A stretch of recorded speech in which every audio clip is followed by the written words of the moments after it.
commencement était la parole, et la parole, et la parole, et la parole, Christ, radio, parole vie, la radio qui donne à travers la parole. Que la paix du Seigneur soit avec vous et que sa grâce nous localise partout où aussi. Occasion à Kolanda Bisso, un simple instrument onkolo à sepeli à l'Ekelana Boutou Yalelo, votre frère humble serviteur, pasteur Prince Mavuba. Tika bola muyanzambe ezana biso partout dans le monde entier na mokolo ya mardi ya lelo na butu makas na tongo ya lelo kolo alekisi biso lisusu na se to liboso ya bato oyo akufela peuple ne oyo akufela pour que tozala instrument oyo alingi asalela. Bien-aimé dans le Seigneur, tout est collecte internat hier et lelo tozana série ya ba enseignement ndenge to mesana ko pesa biso ba enseignement bongo mokolo ya samedi pe lundi nde ezalaka biso ya prière. Mais avant to kotana enseignement na biso tolingaki to rappeler ba ndeko nyonso o bazana kati ya Afrique du Sud dès mercredi solution. Mercredi liboso le kaki mercredi à semaine passée le 11 oyo oratrice ezalaki bongo maman Nene général donc maman présidente ya ba maman nyonso ya église CFC to ba femme de la foi maman présidente maman Nene Kafuti yende azalaki oratrice ya mercredi oute koleka le 11 bongo mercredi à lobby le 18 toza na orateur notre très cher pasteur Herbie héritier Bisiamu Dadi. Bien-aimé dans le Seigneur, to bengi yango mercredi solution parce que soko yé na problème oezoni okolayo ozolango solution. Écoutez bien aimé, thème ezali refuser la réclamation satanique.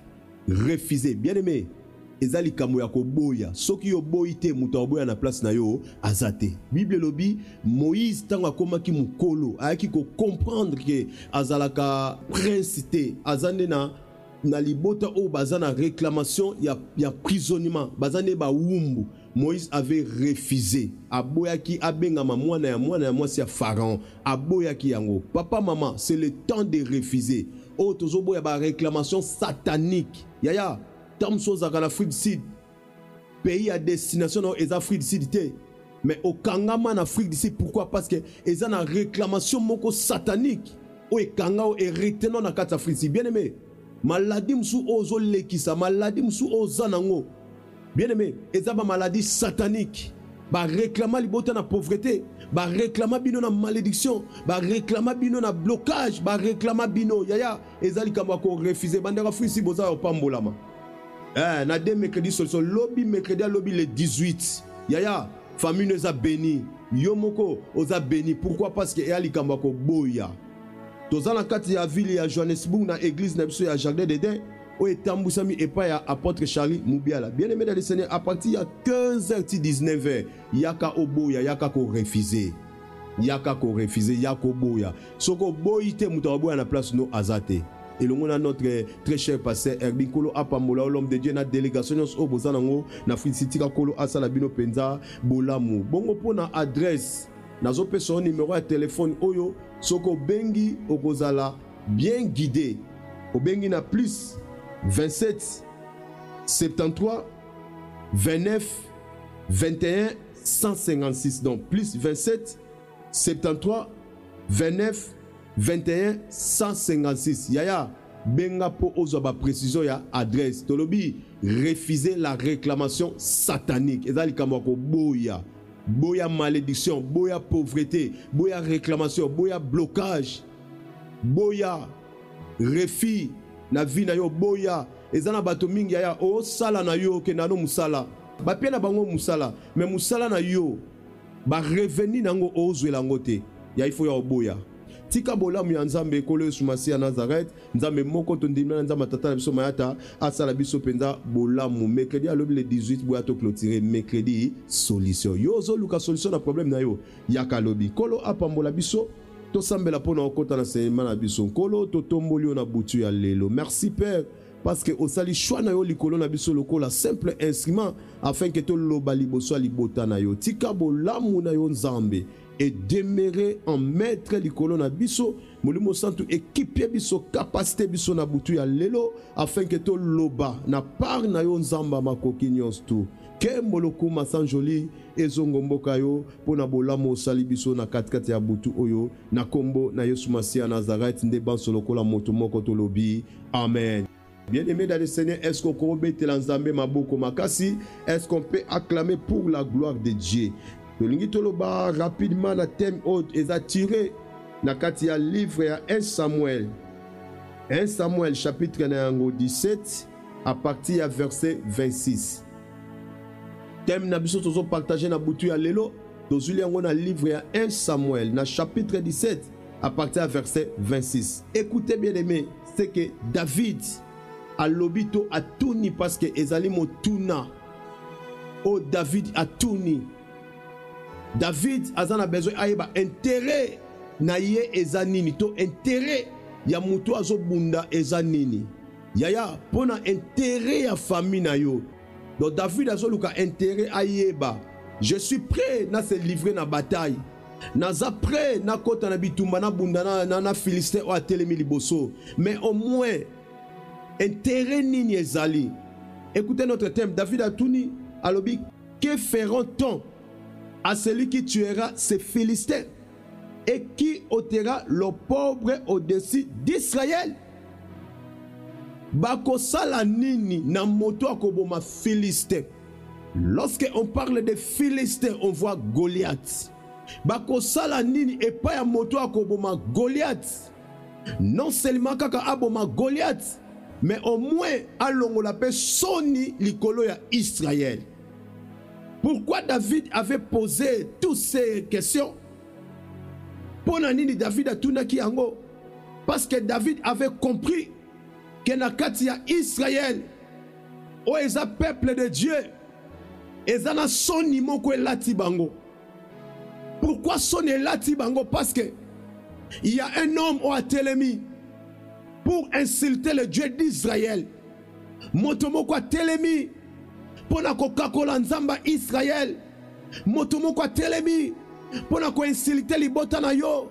Motomoko atelemi pona kokakola vi na yo. David a affronté cet homme Goliath. Mais avant akende alobite na yeba nanu. Intérêt zani pa moto o akoboma moto o Goliath. Pe o akolongola soni na Israël. Bien-aimé dans le Seigneur, nengo ko sambela na biso mokolo ya lobi mercredi. Na mercredi solution elongo na bandeko bazana Afrique Sud. Bien-aimé, l'intérêt eza o akolongo la réclamation satanique o eza na kata famille na yo. Lorsque famille eza délivré ma kamelo so ekende bien. Lorsque famille eza délivré place bat babala kate bat ba obala. Lorsque famille eza délivré place bat babota kate ba kobota. Lorsque famille eza délivré ba réclamation satanique et koueyaka. David a posé cette question. Que feront-on? Bako sala yenini moto akoboma Goliath. Pourquoi David avait posé question directement? Non pas pour la moto akobundana Goliath, mais akoboma Goliath. Parce qu'ayeba qui déjà le Dieu qui m'a appelé, Jésus-Christ Nazareth, le Dieu d'Israël, ayeba qui déjà Ye o azakat nangaza capable yakoboma Goliath. Bien-aimé dans le Seigneur, Sokotangi chapitre 17 à partir du verset 1er. Ba pesi ba façon oh Goliath azali. Balobi c'est un homme de guerre depuis son enfance. Azam moto na bitumba. Ba pesi ba mezi quoi ba milai na ye, ba pesi munene na ye. Au sens que Goliath azang mbinga. Au sens que Goliath azang kosro. Au sens que Goliath azang engambe. Bien-aimé dans le Seigneur, situation maléfique o ezana kata famille na yo au sens que za engambe. Situation satanique o ezo dominer famille au sens que za mbinga. Au sens que za moulaye za munene peut-être ozo mona lokole lekibino na munene. Pe balobi ete Goliath yemoka bande ko mema mopanga na yete. Azaye ko meme pete me mutu mo biba bande ko meme la épée. Yaya épée tant to mona épée to mona kufa. Mutu mo meme la Goliath épée. Mutu mo meme kufa. Ezana bato belé bamemaka mopanga bayaka nango liboso ya famille na yo. Ezala bato ebele bamema ba réclamation satanique baya nango liboso ya famille na yo. Ba réclamation oyo emema kufa, ba réclamation oyo emema maladie. Moto azomemela Goliath épée aomema kufa. Yaya nani amema kufa na famille na yo? Mutu wana bataye uniquement amemaka épée. Azomema kufa liboso ya Israël. Et écoutez bien aimé, David a telemi liboso ya libota pe liboso ya Goliath. La première des choses, Goliath a lancé défi na libota ya Israël, ton peuple à Israël. Alobi bo bimisa moto moko na ngambo na bino ya yoka ndenge famille zokota na réclamation satanique. Bo bimisa mutu moko na ngambo na bino. Soki moto wana abominga biso tokomi ba esclave na bino. Yaya mutu mo atelemi po akomisa libota no ba esclave. Pobo koma ba esclave ya maladie. Mutu moko atelemi po akomisa bino na esclavagisme. Ya kolela chaque année bokufela ka bolelaka. Peut-être bolelaka mutu moko te batumi balemi satu. Famille ezo kufela. Pourquoi mutu moko atelema lokola Goliath po akomisa bino ba esclave. Goliath alobi bo bimisa moto moko na ngambo na bino. Soki ngai na longi ye bino nyonso Israël mo mabokomba esclave na biso ba Philistin. Par contre, soki moto wana alongi nga Goliath biso nyonso ba Philistin tokomi ba esclave na bino botelemisa mutu moko. Yaya alongola kobanga place bato nyonso bazozonga sima yo kozonga sima te. Yaka koluka nzamba Israël. Place bato nyonso bazozonga sima yo kozonga sima te. Yaka koluka nzamba Mayata. Yaka koluka nzamba Radio Parole Vie. Yesu Masia Nazareth, le Dieu véritable et vivant. Azan nzambe o azana bomoy. David a pesa kilito ya koyoka Goliath tamolaite. Pendant 40 jours pe 40 nuits. Goliath azoya ko ganga liboso Israël. Afinga nzamba Israël 80 fois. Et l'okoni esala ki Goliath azwa audace. Yako finga na moi, yako finga na butu. Parce que Israël ba engambe ba guerrier o ba kenda ki bitumba. Ko bandana ye moko roi Saoul ba bandana ko zonga sima. Bazo banga Goliath, ba banga grandeur Goliath, bazo zonga sima. Oh David tanga poussa na kaka. Ayoka mafinga a Goliath tamolaite. Ayoka ngo même pas 10 jours te, 20 jours te. Ayoka ngoka mukolo moko alobi te moto akofinga nzamba Israélité. Bien aimé famille na bino bo finga mingi. Satan a menacé famille na bino tamolai. Maladie wana nyoko bino tamolai. Je t'invite aussi le mercredi demain le 18 yakato sambe na Afrique pour la bande ko bazana Afrique Sud. Vous êtes bénis parce que réclamation satanique lobby et kokweya et longona mosala nzambe passé oui. Écoutez bien le Seigneur. Goliath a fingi tamolai. Israël bayoki mafinga mais muto hôtel mazate. Goliath a jozo babo tele misa muto hôtel mazate. Bien aimé dans le Seigneur papa maman frères et sœurs dans le Seigneur. Et ça taya kofanda te. Soki famille na beno mabaza kofanda baza ko lala. Yoloba etengane naza David. Nazo telema. Yo David telema. Okati pongino na buto lelo pambate. Et ça po o telema. Écoutez bien aimé. La Bible nous dit ceci. Totangi verset 46. David a s'adressé et paya Philistin Goliath. Alobi, aujourd'hui l'Éternel te livrera entre mes mains. Oh j'ai aimé. Après avoir bango kosala na béchange, ma parole, ba sala ni béchange. David alobi aujourd'hui. Bien aimé zali kama lobi te zali kama ya aujourd'hui. Lelo nzamba zo livrer ba Goliath nyonso na maboko na yo. David alobi aujourd'hui parce que il était sûr. Azaki sûr na yemoko pe na nzambe ni oazo salela. Abi lelo nzamba zo livrer yo na maboko nanga. Entre mes mains, je te battrai. Oh, je te couperai la tête. Aujourd'hui, je donnerai les cadavres du camp des Philistins aux oiseaux du ciel et aux animaux de la terre. Alléluia. Oh, bien aimé. Moto azana nzamba zaka audacieux. Moto azana nzamba solo zaka audacieux. Bien aimé. Ozana nzamba solo zala audacieux. Ko permettre te Goliath finga bino tamolai. Pourquoi yona musala ozwaka musala ya sirite? Musala ngosala ka benterim. O remplaça ka batu. Mutumwa ke konja 6 mois ba remplacer yo. Est-ce que ko zo ata CDIT contrat de délai indéterminé o ko zo ngwa tate bien aimé dans le Seigneur. Ya yo remplacer aka batu. Ozo aka ba refi. Libala no ninga na kaka. 6 mois boko zala bien. 2 mois bo bebani. Bozolo banatena mobali tona mwasi. Après 1 mois bozonga ni sou bien. Nani ngwa telema lokola Goliath pona ko insulter famille na yo. David a fait ça pendant 46 jours à Yoka Makambouanate. Na mokolo moko kaka affronter Goliath. Bien aimé, ezali kamako zonga simate. Si réellement que tu as le véritable Dieu en toi, Jésus-Christ de Nazareth, yonde David, ezali kamako zonga simate. Affronter Goliath. Parce qu'il y a tant de familles où ils sont sous la malédiction. Ils ont pas famille les a réclamé. Ils ont pas famille belle makamboué simbate. Ok, tous ont tenté. Toti que la kaba Goliath titan. Yango ils ont pesé kanda makasi bien aimé dans le Seigneur. Kanda o nazanango nazo communiquer ango bien aimé dans le Seigneur. Même à ta message oyo sambela loba Seigneur na telemi lokola David pona kwisa ba Goliath nyonsto.